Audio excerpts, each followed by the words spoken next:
Great Nicobar जो द्वीप है, इस पर लगभग 910 वर्ग किलोमीटर भूभाग है और जो प्रोजेक्ट है उसका जो अनुमान है, जो आकलन है, 2050 तक ये हिंद प्रशांत क्षेत्र का नगीना होगा।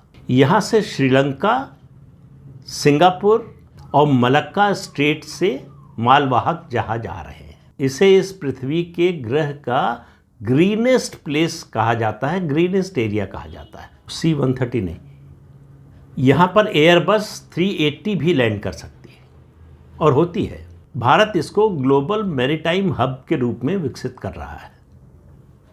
यानी हमारी जो निर्भरता है, चीन ने जो पोर्ट बनाया है श्रीलंका में, सिंगापुर, मलेशिया, इन देशों पर जो निर्भरता है वो ख़त्म हो जाएगी और ये सब काम पर्यावरण को क्षति पहुंचाए बिना होगा। सोनिया गांधी ने इस पर एक लेख लिखा है, द हिंदू में 8 सितंबर को छपा है। जो उन्होंने उस लेख में बात छिपा ली और उन्होंने इस पूरे प्रोजेक्ट को बकवास बताया है और साथ साथ कहा ये पॉलिसी डिजास्टर है। अब आप देखिए कि इस प्रोजेक्ट को मंजूरी किसने दी है। इस प्रोजेक्ट को पर्यावरण मंत्रालय ने मंजूरी दी है, जो बड़ी जांच पड़ताल के बाद ऐसे प्रोजेक्ट्स को मंजूरी देता है जहां पर्यावरण को खतरा पहुंचने की आशंका हो। और मंत्रालय की एक हाई पावर्ड कमेटी ने पूरा अध्ययन करने के बाद इसे मंजूरी दी। Centre for sustainable coastal management ये संस्था है जो ऐसे प्रोजेक्ट्स को मंजूरी देती है। ऐसे प्रोजेक्ट्स के बारे में कहा जाता है जो क्षेत्र CRZ में आते हैं, उनमें बंदरगाह बनाने की परमिशन मिल सकती है, लेकिन जो CRZ 1A में आते हैं उनमें नहीं मिलती है।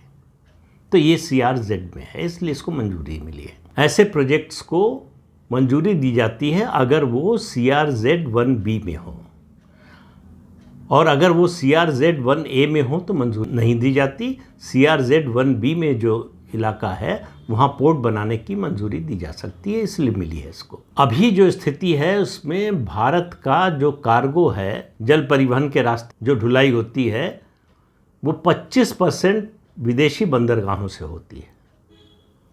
इस प्रोजेक्ट के बनने पर ये बंद हो जाएगा। ये जो निर्भरता है विदेशी बंदरगाहों पर वो खत्म हो जाएगी। इस प्रोजेक्ट के जरिए भारत को सिंगापुर जैसा शिपमेंट हब बनाने में मदद मिलेगी। और सबसे बड़ी बात, जो असल मुद्दा है जिसकी वजह से कांग्रेस और सोनिया गांधी की परेशानी है, भारत के लिए ये प्रोजेक्ट रणनीतिक रूप से बहुत ही महत्वपूर्ण है।